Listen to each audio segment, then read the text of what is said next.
नमस्कार मित्रांनो, लग्नानंतर होईलच प्रेम या मालिकेच्या 19 ऑक्टोबरच्या भागामध्ये मित्रांनो आजचा भाग त्यांनी खूप छान दाखवलेला आहे. कारण आजच्या भागामध्ये काव्या आता पार्थ सोबत मैत्री करते, म्हणजे ती त्याला फ्रेंडशिप बँड बांधते आणि तेव्हा पार्थ तर तिच्याकडे बघून खूप खुश झालेला असतो. आणि दुसरीकडे जे काही भास्कर जे काही चुकीचं बोललेलं असतो आणि जीवाने तर त्याला धू धुतलेलं असतं, ते सगळं काही वसू आणि भास्करने मिळून प्लॅनिंग केलेलं असतं आणि मुद्दामूनच जीवाला त्यांनी भडकवलेलं असतं, जेणेकरून जीवा भास्करला मारेल. आणि त्यानंतर आता भास्कर नंदिनीला फोन करून सांगतो की तुझ्या नवऱ्याने मला मुद्दामून इथे मारलेलं आहे आणि आता तुझी 15 दिवसांची मुदत 7 दिवसांवरती आलेली आहे. आणि त्यामुळे आता नंदिनी खूप रडू लागते आणि तिला खूप टेन्शन येतं. आणि त्यानंतर मित्रांनो आता मानिनीला सगळी काही उपरती झालेली असते की काव्या एकदम खरी आहे. त्यामुळे आता मानिनी काव्याच्या हातावरती लेप वगैरे लावत आहे. आणि तेव्हा चक्क काव्या मानिनीला जीवाबद्दल म्हणजे त्यांच्या भूतकाळाबद्दल सगळं काही सांगायला आता तयार झालेली आहे आणि ती सगळं काही आता मानिनीला जीवाबद्दल सांगणार आहे. तर मित्रांनो चला आजच्या भागाला सुरुवातीपासून बघूयात. काव्या आता पार्थाला विचारते की तुम्ही गोळ्या घेतल्यात का? तर तेव्हा पार्थ नाही असं म्हणून मान डोलावतो. तर तेव्हा काव्या आता त्याला गोळ्या समजावून सांगू लागते. म्हणते ही गोळी आहे ना ती सकाळी घ्यायची आहे आणि ही गोळी आहे ती रात्री घ्यायची आहे. तर ती असं सांगत असताना पार्थ तिला विचारतो गोळ्या घेतल्याच पाहिजेत का? तर काव्या म्हणते आहोत पण त्याशिवाय तुम्हाला कसं बरं वाटणार आहे देशमुख? तर पार्थ म्हणतो आहे ना माझ्याकडे दुसरा पर्याय आहे. तर काव्या विचारते कसं कसं बरं वाटणार आहे तुम्हाला? तर पार्थ तिला म्हणतो तुम्ही फक्त माझ्या समोर बसा, मला ना ऑटोमॅटिक बरं वाटेल. तर काव्या त्याला म्हणते मस्करी सुचते आहे का तुम्हाला? तर पार्थ आता हसू लागतो आणि काव्या तेव्हा त्याला आता गोळी देते आणि घ्या असं म्हणून त्याला पाणी सुद्धा देते. तर पार्थ आता तिच्याकडे बघत बघत गोळी घेतो.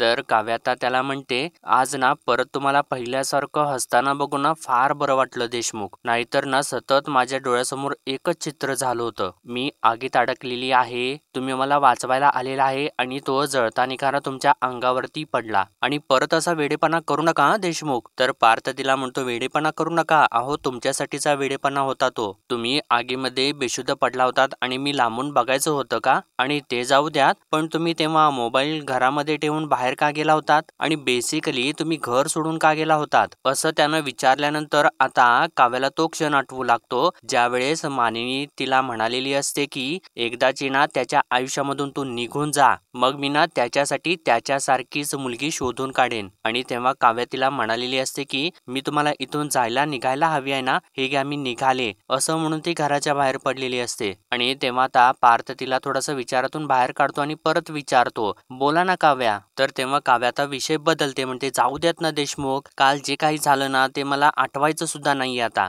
झालं गेलं सोडून द्या ना प्लीज. तर पार्थ तिला म्हणतो अहो काल चांगल्या गोष्टी सुद्धा घडल्यात आपल्यामध्ये, तुम्ही माझ्या क्लायंटसाठी छान भजी चहा बनवून दिलात, खुश झाले होते ते, आणि तुम्हाला सरप्राईज म्हणून मी तुमच्यासाठी छान गिफ्ट सुद्धा आणलेलं होतं असं म्हणून तो खुश होत असतो. तर तेव्हा काव्या त्याला विचारते का करता तुम्ही माझ्यासाठी एवढं? तर आता पार्थ एकदमच लगेचच बोलून जातो का करता म्हणजे प्रेम आहे माझं तुमच्यावरती, आणि असं बोलून तो एकदम थांबतो आणि तेव्हा तो काव्याच्या डोळ्यामध्येच बघत असतो. तर तेव्हा काव्या सुद्धा त्याच्याकडे बघत असते आणि आपल्या भुवया उंचावते. तर तेव्हा पार्थ आपले शब्द बदलतो, म्हणतो अहो मैत्रीच्या कन्सेप्ट वरती प्रेम आहे माझं, मैत्रीतल्या प्रेमाखातर मी करतोय, बाकी काही नाही. तर तेव्हा काव्या आपल्या हाताची घडी घालते आणि म्हणते मैत्री, पण मी अजून तुम्हाला कुठं मित्र मानलेला आहे? तर पार्थ सुद्धा म्हणतो अहो तेच तर ना, त्याचीच तर वाट बघतोय मी. फ्रेंडशिप डेच्या दिवशी 11:11 मी तुम्हाला बँड बांधला होता, माझे 12 वाजले पण तुमच्या मैत्रीच्या घड्याळामध्ये अजून 11:11 होत नाहीयेत.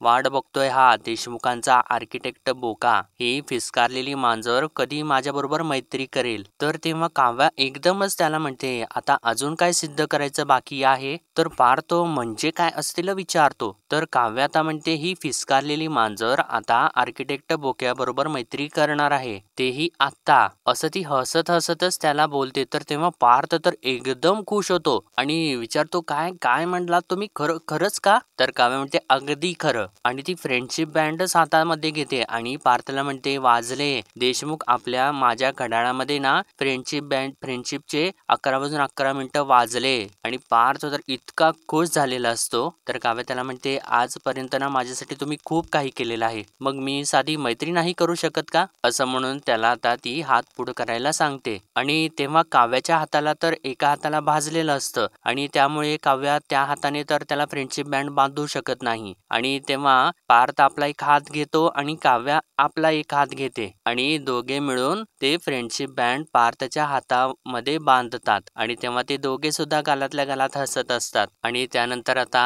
काव्याने फ्रेंडशिप बँड बांधल्यानंतर ती सुद्धा हसत असते आणि त्यानंतर ती आपला हात पुढे करते. तर तेव्हा पार्थ एकदमच तिच्या हातामध्ये हात देतो आणि काव्याला त्या हाताला खूप दुखतं, कारण तिने पण तो भाजलेलाच हात पुढे केलेला असतो. तर तेव्हा आता पार्थ तिचा हात परत आपल्या हातामध्ये घेतो आणि त्या हातावरती फुंकर मारू लागतो आणि हळूच चोरून तिच्या नजरेमध्ये बघतो. तर तेव्हा काव्य लगेच आपली नजर चोरून घेते. तर पार्थ आता अलगद तिचा हात किनी फक्त पुढची 4 बोटच आपल्या हातामध्ये घेतो आणि हात हलवू लागतो. तर तेव्हा काव्य हसू लागते आणि पार्थ सुद्धा हसू लागतो. तर या दोघांचं इकडे असं छान चालू असतं आणि त्यांनी इकडे परत आता जीवा आणि भास्कर मधला सीन दाखवलेला आहे. जीवा भास्करला म्हणतो, हे कसं काय शक्य आहे? पार्थ दादाचं ऑलरेडी लग्न झालेलं आहे, तो असा कसा पुन्हा लग्नाला तयार होईल? तर तेव्हा भास्कर सुद्धा त्याला एकदम म्हणतो, मग मी ही आनंद निवास परत करत नाही, विसर ती जागा. तर तेव्हा जीवा परत त्याच्या समोर विनवण्या करू लागतो, सर प्लीज असं काही करू नका, प्लीज नका करू. अहो मी तुमच्या समोर हात जोडतो, तुमच्या पाया पडतो, प्लीज असं काही करू नका. अहो मी तुमच्यासाठी ना आयुष्यभर फुकट काम करेन, पण प्लीज नंदिनीचा आनंद निवास तिला परत द्या प्लीज. मी हात जोडतो तुमच्या समोर, प्लीज सर प्लीज. असं तो म्हणत असताना आता भास्कर हसू लागतो आणि म्हणतो, अरे मी तुला आनंद निवास दिल्यानंतर तू मला काय देणार आहेस? तू पार्थला लग्नाला तयार करू शकत नाहीस, ती जागा तू स्वतः हिमतीने विकत घेऊ शकत नाहीस. अरे मग काय करशील तू? आणि बर ठीक आहे, एक काम कर, तू नंदिनीला म्हणजे तुझ्या बायकोला ना आपल्या इन्व्हेस्टरकडे पाठव. असं त्यानं म्हटल्यानंतर जीवा खूप रागाला येऊ लागतो आणि भास्कर पुढं चक्क एकदम परत आणि विचित्र बोलतो. म्हणतो, तिने जर आपल्या इन्व्हेस्टरला खुश केलं ना, असं तो म्हणत असताना आता जीवा तर इतका जोराने चिडतो आणि भास्कर असं जोराने ओरडून तो त्याची कॉलरच पकडतो आणि त्याला आपल्याकडे खेचून जोराने तो ढकलून देतो. आणि त्यानंतर त्याला म्हणतो, तू काय बोललास भास्कर? असं म्हणून तर परत त्याला तो पकडतो आणि माझ्या बायकोला बोलायची तुझी अशी हिंमतच कशी झाली? असं म्हणून तो त्याला जोर जोराने मारू लागतो आणि इतका बेफाम मारतो त्याला की भास्कर इकडे तिकडे पडू लागतो. आणि त्यानंतर परत जाऊन जीवा त्याला धरतो आणि परत त्याला जोर जोराने मारू लागतो आणि त्याला लाताने बुक्क्याने सगळं मारत असतो. तर तेव्हा बरेच वेटर येऊन जीवाला पकडत असतात, तरी सुद्धा जीवा त्यांना काही आवरत नाही आणि त्यांना सुद्धा ढकलून देतो आणि परत जाऊन भास्करला जोर जोराने तो मारू लागतो. आणि तेव्हा आता भास्कर जोराने ओरडतो, नाही जीवा नाही. तर आता जीवा एकदमच थांबतो आणि भास्करला म्हणतो, झाली 5 मिनिटं आणि परत जर बोललास ना तर याद राख. असं म्हणून तो बाकी सगळे ते वेटर वगैरे असतात त्यांना ढकलून देतो आणि भास्करला बोट करून तिथून तो रागारागामध्ये निघून जातो. आणि भास्करला तर त्याने अगदी कुत्र्यासारखं मारलेलं असतं. तर आता बघा इकडे मित्रांनो, काव्या नंदिनीकडे येते आणि तिच्या खोलीचा दरवाजा वाजवून तिला आत येऊ का असं विचारते. तर तेव्हा नंदिनी तिला म्हणते, अगं वेडे विचारतेस काय, ये ना ये. तर तेव्हा काव्या आतमध्ये येते आणि समोर बघते तर ते आनंद निवासचं जे मॉडेल असतं ते तुटलेलं तिला दिसतं आणि काव्या तिला विचारते, अगं काय हे ताई, हे कोणी तोडलं, हे कसं काय तुटलं हे? तर तेव्हा नंदिनी म्हणते, अगं मीच तोडलं ते रागाच्या भरात. असं तिने सांगितल्यानंतर काव्याला तर धक्काच बसतो आणि ती विचारते, अगं काय ताई तू तोडलंस? अगं ताई तुला याआधी इतका राग कधीच आलेला नाही की तू तोडफोड करशील. तर नंदिनी म्हणते, अगं मग मी काय करू? अगं माणूस आहे ना मी पण, अगं मला राग नाही येऊ शकत का? तर तेव्हा काव्य तिला म्हणते, म्हणून तू आनंद निवासचं मॉडेल तोडलंस? अगं जी गोष्ट तुझ्या इतक्या जवळची आहे ती गोष्ट तू रागाच्या भरात तोडशील, असं होईल का ताई? काय झाले आनंद निवासचं नक्की सांग बरं मला. तर नंदिनी आता तिला सांगू लागते, आनंद निवासच्या ना 10व्या अॅनिव्हर्सरीला जीवा हे मॉडेल घेऊन तिथं आलेले होते आणि असं बोलून ती आता पुढे जे काही घडलेलं असतं ते सर्व सांगू लागते. जीवा तिथे पोहोचलेला असतो आणि तेव्हा तो तिला म्हणालेला असतो की हे आनंद निवासचं मॉडेल मी स्वतः बनवलेलं आहे. आणि त्यानंतर ते जाधव सर आलेले असतात आणि त्यानंतर त्यांनी सांगितलेलं असतं की मी या आनंद निवासचा आजपासून मालक आहे. आणि त्यानंतर भास्कर सुद्धा आलेला असतो आणि त्याने सुद्धा सांगितलेलं असतं की जीवाने स्वतः या गोष्टीसाठी त्याचं अप्रुव्हल दिलेलं आहे. आणि त्यानंतर बाहेर बुलडोजर चालत असताना नंदिनी त्याच्या आडवी गेलेली असते आणि त्यानंतर भास्करने 15 दिवसांची मुदत दिलेली असते. पण 15 दिवसांच्या मध्ये ही जागा रिकामी करावी लागेल असं सांगितलेलं असतं. आणि तेव्हा जाधव सर म्हणालेले असतात आणि 15 दिवसानंतर ही वास्तू सरळ पाडली जाईल. आणि आता हे सगळं सांगितल्यानंतर काव्या म्हणते भास्कर काका म्हणजे ते बाबांचे बॉस. अगं कसं काय शक्य आहे हे. आणि काव्या एकदमच बोलून जाते. जीवा पण ना उत्साहाच्या भरात कधी काय करेल सांगताच येत नाही असं तिने म्हटल्यानंतर आता नंदिनीला तर धक्काच बसतो आणि नंदिनी काव्याला विचारते अगं तुला कसं काय माहिती हे सगळं. तर तेव्हा काव्या आता ते शब्द सावरते आणि म्हणते अगं बघते ना मी आता इतके महिने झाले ऑब्झर्व करते मी जन्मेजयना त्यावरूनच अशी ना मी चुकून बोलून गेले सॉरी. आणि अगं ताई ते सगळं सोड ग जाऊ देत. अगं तू आता काय करणार आहेस ताई. तर तेव्हा नंदिनी म्हणते माहित नाही ग काव्या. अगं आता या 14-15 दिवसांच्या मध्ये मी ती जागा कशी परत मिळवणार आहे काहीच कल्पना नाही मला. तर तेव्हा काव्या सुद्धा डोळे मोठे करते आणि म्हणते 14-15 दिवसांच्या मध्ये. अगं तू पण विक्रम काका मानिनी काकू यांच्याशी बोललीस का. तर तेव्हा नंदिनी म्हणते अगं नाही बोलले मी. तर काव्या तिला विचारते अगं ताई तू पण का नाही बोललीस. तर नंदिनी म्हणते कसं बोलू काव्या. अगं हे सगळं काही मी घरी कसं सांगणार होते. अगं इतकी मोठी गोष्ट आहे ही. हे जर घरी कळालं असतं ना तर सगळेजण जीवावरती चिडले असते. अगं आधीच बिचारी या सगळ्या प्रकरणाने हैराण झालेले आहेत डिप्रेस झालेले आहेत आणि मला माहिती आहे सगळं की त्यांनी हे मुद्दामून केलेलं नाहीये. मुद्दामून केलं असतं ना तर मी हे घरी नक्कीच सांगितलं असतं. पण तसं नाहीये ते. या सगळ्याचा ना प्रचंड गिल्ट आलेला आहे त्यांना. मी बघते ना त्यांना. सगळं घडल्यापासून ना 2 घास त्यांनी शांतपणाने खाल्लेले नाहीयेत. अशामध्ये ना त्यांना आणखीन त्रास मला नाहीये द्यायचा. आणि हे सगळं काही घरामध्ये कळालं असतं ना तर घरामधले सगळेजण त्यांच्यावरती ओरडले असते चिडले असते आणि मग अशाने अजून खचले असते ग जीवा. म्हणून मी नाही सांगितलं. तर तेव्हा काव्या आता मनात म्हणू लागते की जीवा असं मूर्खासारखा वागलाय तरी सुद्धा ताईला किती काळजी आहे त्याची. देव करो तिला ना माझ्या आणि जीवाच्या भूतकाळाविषयी कधीच ना कळो असं म्हणून ती आपले डोळे मिटते. तर तेव्हा आता नंदिनी काव्याला त्या विचारातून बाहेर काढत असते आणि तिला म्हणते अगं काव्या काय ग टेन्शन घेतलंस ना तू या सगळ्याचं. अगं तू टेन्शन घेणार म्हणून मी तुला सांगत नव्हते पाहिलंस का. अगं टेन्शन घेऊ नकोस खरंच आज जीवा पुन्हा तिथे गेलेले आहेत आणि ते सगळं काही नीट करतील हे माझं मन मला सांगतंय डोंट वरी असं म्हणून तीच तिला धीर देते. इतक्यातच मित्रांनो आता बाहेर मानिनी दरवाजा वाजवते. तर तेव्हा तिला बघितल्यानंतर या दोघी एकदम दचकून उठूनच उभ्या राहतात. तर तेव्हा मानिनी पुढे येते आणि काव्याला म्हणते अगं काव्या तू इथे आहेस का ये जरा माझ्या बरोबर. अगं माझं तुझ्याकडे काम आहे. आणि तिने असं म्हटल्यानंतर काव्या जरा दचकतेच आणि ती नंदिनीकडे बघू लागते. तर तेव्हा नंदिनी आता मानिनीला विचारते आई काय झालं सगळं काही ठीक आहे ना.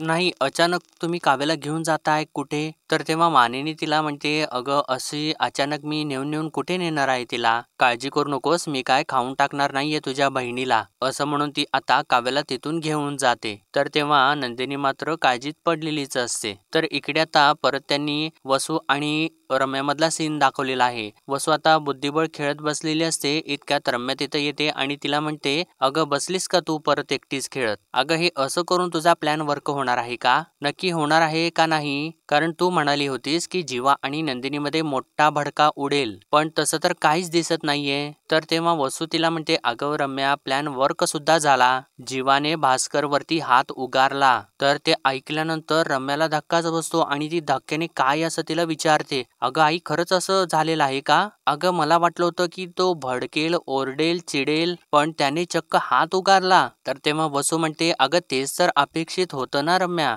अगं जीवाने जर हात उगारला नसता तर पुढे जे घडणार आहे ते घडलंच नसतं आणि जीवाने हात उगारावा याची मी आधीच सोय करून ठेवलेली होती. तर तेव्हा रम्या म्हणते, अगं म्हणजे हे सगळं तू घडवलेलं आहेस? अगं मग पुढे काय होणार आहे हे सुद्धा तुला माहिती असणार आहे ना? काय होणार आहे सांग ना? तर तेव्हा वसू म्हणते, पुढे ना परत परत चेकमेट. आता वजीर ना राजाला सोडणारच नाही. आता वजिराला ना एक फोन येईल. असं ती बोलत असताना आता नेमकं इकडे नंदिनीला कोणाचा तरी फोन येतो आणि तेव्हा तो भास्करचा फोन तिला आलेला असतो. तर नंदिनी फोन उचलते आणि बोला भास्कर काका असं त्याला म्हणते. तर इकडून भास्कर जोराने ओरडतो आणि तिला म्हणतो, नंदिनी मला तुझ्याशी काही एक बोलायचं नाहीये, कळलं ना तुला? तर तेव्हा नंदिनी त्याला विचारते, का का काय झालं? तर तेव्हा भास्कर म्हणतो, तुझ्या नवऱ्याला खूप मस्ती चढली आहे का? स्वतः चूक करतो आणि वरती माझ्यावरती हात उचलतो. तर तेव्हा नंदिनीला धक्काच बसतो आणि नंदिनी म्हणते, काय जीवाने तुमच्यावरती हात उचलला? तर तेव्हा भास्कर म्हणतो, हो त्याने माझ्यावरती हात उचलला, आला होता माझ्याकडे भीक मागायला, आनंद निवास परत द्या, आनंद निवास परत द्या. मी नाही म्हटलं तर त्याने माझ्या क्लायंट समोर माझ्यावरती हात उगारला, मला मारलं त्याने. नंदिनी वण माझ्या शरीरावरती उठलेत पण त्याचा त्रास तुला होणार आहे. तू हात जोडले होतेस ना म्हणून मी तुला 15 दिवसांची मुदत दिलेली होती. किती दिवसांची? 15 दिवसांची. आता ना ते 15 दिवस तू विसर. तुझ्या नवऱ्याने ना माझ्यावरती हात उगारलेला आहे म्हणून आता ती मुदत मी कमी करतोय. आता 15 दिवस नाही, आता फक्त 7 दिवस. त्यानंतर ना आता आनंद निवास जमीनदोस्त होईल. असं त्यानं सांगितल्यानंतर इकडून नंदिनी रडू लागते आणि म्हणते, नाही नाही काका प्लीज असं काही करू नका प्लीज. मी रिक्वेस्ट करते तुम्हाला. जीवांच्या वतीने मी माफी मागते तुमची. प्लीज असं करू नका हो. एवढं कमी वेळेमध्ये मी कसं काय करणार आहे सगळं? माझं आनंद निवास माझा जीव की प्राण आहे. माझी वास्तू वाचवण्याची संधी अशी हिरावून घेऊ नका माझ्याकडून. प्लीज प्लीज मी रिक्वेस्ट करते काका प्लीज. तर तेव्हा भास्कर म्हणतो, ही संधी मी नाही तर तुझ्या नवऱ्यानेच जीवाने हिरावून घेतलेली आहे. तुझा जीव असलेल्या आनंद निवासची पहिली वीट तुझ्या नवऱ्यानेच काढली म्हणून समज. चल ठेव फोन असं तो ओरडतो. तर तेव्हा आता नंदिनी रडत रडत फोन ठेवून देते. आणि मित्रांनो, वसूने आणि भास्करने रचलेले हे सगळं काही प्लॅनिंग असतं आणि भास्कर मुद्दामूनच जीवाला उकसवलेलं असतं आणि आता त्याने नंदिनीला सुद्धा सर्व काही खोटं खोटं सांगितलेलं आहे. आणि आता नंदिनी जोर जोराने रडू लागते आणि म्हणते, हे नाही होऊ शकत. असं म्हणून ती रडत असताना इतक्यातच जीवा तिथे पोहोचतो आणि नंदिनी रडत असलेलं बघून तो तिला म्हणतो, अगं नंदिनी काय काय झालं काय? तर तेव्हा आता नंदिनी जीवावरती चिडते, म्हणते, तुम्ही परत का आलेला आहे इथे? पुन्हा एकदा चुकीचं एक्सप्लेनेशन द्यायला आलेला आहात का तुम्ही? का संधी मागायला आलेला आहात? सगळं काही तुटलेलं होतं, जोडायचं सोडून पुन्हा मोडतोड करून आलेला आहात तुम्ही. तर तेव्हा जीवाला काही कळतच नाही आणि तो विचारतो, अगं काय काय बोलतेस तू? तर नंदिनी म्हणते, मी काय बोलते? माझं म्हणण्याजोगं जे काही उरलेलं होतं ना ते सगळं काही उद्ध्वस्त करून आला तुम्ही आणि मलाच विचारताय तुम्ही मी काय म्हणते? मी तुम्हाला संधी दिली आणि तुम्ही परत सगळं काही शून्यावरती घेऊन आलात. असं म्हणून ती अजून रडू लागते. तर तेव्हा जीवा तिला विचारतो, नक्की काय म्हणतेस तू? तर तेव्हा नंदिनी त्याला सांगू लागते, म्हणते, तुमच्या भास्कर काकांचा फोन आलेला होता. फक्त तुमच्यामुळे 15 दिवसांची मुदत 7 दिवसांच्या वरती आलेली आहे. तर तेव्हा जीवा धक्क्यानेच काय असं तिला विचारतो. तर नंदिनी म्हणते, आनंद निवास वाचवण्याची थोडी उमेद शिल्लक होती माझ्यामध्ये पण ती सुद्धा तुम्ही धुळीला मिळवलीत. तुम्ही म्हणाला होतात ना मला की आनंद निवास नाही जाणार म्हणून, पण गेलं आनंद निवास. माझं आनंद निवास गेलं. असं म्हणून ती जोर जोराने रडू लागते. तर तेव्हा जीवा अजून रागाला आलेला असतो कारण त्याने भास्करला कशासाठी मारलेलं असतं हे फक्त त्यालाच माहिती असतं आणि भास्करने सगळं काही चुकीचं नंदिनीला सांगितलेलं असतं हे त्याला आता कळतं. तर इकडे आता मानिनीने काव्याला एक खोलीमध्ये आणलेलं असतं आणि ती तिथून निघून गेलेली असते. तर तेव्हा काव्या मनात म्हणते, मानिनी काकू मला इथे घेऊन आल्यात आणि स्वतः कुठे निघून गेल्यात, पण मला इथे त्या का घेऊन आलेल्या आहेत? मगाशी त्यांनी मला स्वतःच पार्थजवळ बसायला सांगितलं, हात कसा आहे हे सुद्धा काळजीने विचारलं आणि बऱ्याच दिवसानंतर त्यांच्या डोळ्यात मला जेन्युइन काळजी दिसली माझ्याबद्दल. हे असं मला वाटतंय की खरंच. असं ती बोलत असताना आता मानिनी तिथं येते आणि ती तिच्यासाठी लेप घेऊन आलेली असते आणि तिला म्हणते, लेप केलेला आहे तुझ्यासाठी, बस. अगं हळद आणि कोरपडीचा गर आहे, फ्रीज मध्ये करून ठेवलेला होता, दे लावते. असं म्हणून ती चक्क तिला हात दे असं म्हणत म्हणत असताना काव्याला तर मात्र धक्क्यावरती धक्के बसत असतात. तर तेव्हा काव्या आपला हात मागं घेते आणि तिला म्हणते, नका लावू औषध, लावले मी सकाळीच. तर तेव्हा मानिनी तिला सांगू लागते, अगं बाहेरच्या औषधांच्या पेक्षा ना घरच्या औषधाचा गुण पटकन येतो, दे इकडं. असं ती म्हणत असताना काव्य तिला विचारतेच, का करताय तुम्ही हे सगळं काही? तर मानिनी तिला म्हणते, अगं वेळीच औषध लावलं नाही ना तर जखम चिघळेल. तर तेव्हा काव्य आपला हात मागे घेते आणि म्हणते, राहू देत काकू, माझी जखम आहे ती, माझ्या जखमांना लवकर नाही भरत. तर तेव्हा मानिनी तिला म्हणते, तसंही कुठल्याही जखमेवर ना वेळ हेच एक औषध असतं, पण म्हणून काय माणसाने प्रयत्न सोडायचे नसतात. असं म्हणून ती तिचा हात परत घेते आणि तिच्या हातावरती लेप लावू लागते आणि फुंकार सुद्धा मारत असते. तर तेव्हा काव्याला त्याचा त्रास होत असतो आणि तिला झोंबत असतं. तरी सुद्धा मानिनी आता एकदम आईच्या मायेने तिच्या हातावरती लेप लावत असते आणि काव्याला तर मात्र काही कळत नसतं आणि काव्य तिच्याकडे एकसारखी बघत असते. तर मानिनी तिला म्हणते, माझ्या डोळ्यासमोर तुझी जखम ओली असताना त्यावर औषध लावायचं नाही हे माझ्या स्वभावात बसत नाही. तर तेव्हा काव्या थोडीशी हसते. तर मानिनी तिला विचारते, का काय झालं? तर काव्या म्हणते, काही नाही. तर मानिनी म्हणते, जिने जखम दिली तीच मलम लावते हेच मनात आलं असणार ना तुझ्या? तर काव्य आता एकदम धक्क्याने तिच्याकडे बघते. तर मानिनी आता तिला विचारते, बरं वाटतंय का तुला आता? म्हणजे जखमेला बरं वाटतंय का? आणि वाटेल हळूहळू, थोड्या वेळाने बरे वाटेल तुला, थोड्या वेळाने ना थंड वाटेल. एकदा ना फराळ करत असताना तेल उडलं होतं माझ्या हातावर, तेव्हा ना हा लेप माझ्या सासूने मला लावून दिला होता. अर्थात गरम तेलाचा चटका आणि जळत्या निखाऱ्याची जखम यात काही तुलना होऊ शकत नाही. तर काव्य आता तिला टोमणा मारतेच, म्हणते, ठरवलं तर सगळ्या गोष्टींची तुलना करू शकतो आपण काकू, तुम्ही सुद्धा आता तुलना केली म्हणूनच इथे आलात, बरोबर आहे ना? असे तिला ती विचारते. तर तेव्हा आता मानिनी मात्र थोडीशी शांत झालेली असते. तर मित्रांनो, आजच्या भागामध्ये एवढंच आणि पुढील भागामध्ये आपण पाहणार आहोत, काव्या थोडीशी रडत असते आणि मानिनीला म्हणते, तुम्ही आता चांगल्या वागताय ते तुमच्या मुलाच्या बायकोशी, काव्या देशमुखशी नाही. तर इकडे आता नंदिनी जीवाला म्हणजे जीवा एकदम नाराज झालेला असतो आणि ती त्याला म्हणते, तुम्ही हे सगळं काही मुद्दामून केलेलं नाहीये हे मला माहिती आहे, पण या सगळ्याचा काय परिणाम झाला सांगा बघू. 15 दिवसांचे 7 दिवस झाले, आता हे सगळं काही कसं निस्तरणार आहे मी? तर आता इकडे चक्क काव्या मानिनीला म्हणते, तुम्हाला त्या मुलाच्या तोंडून ऐकायचं होतं ना, आमचं अजूनही अफेअर सुरू आहे का नाही? मग आता मीच सांगते तुम्हाला त्या मुलाबद्दल, तयार आहात का ऐकायला? असं ती चक्क मानिनीला म्हणते. आणि मित्रांनो, बहुतेक आता ती जीवाबद्दल सगळं काही मानिनीला सांगणार आहे. तर ती आता जीवाबद्दल सांगते का नाही हे आपल्याला येणाऱ्या एपिसोडमध्ये कळेलच. तोपर्यंत आपल्या व्हिडिओला लाईक, शेअर आणि सबस्क्राईब नक्कीच करा.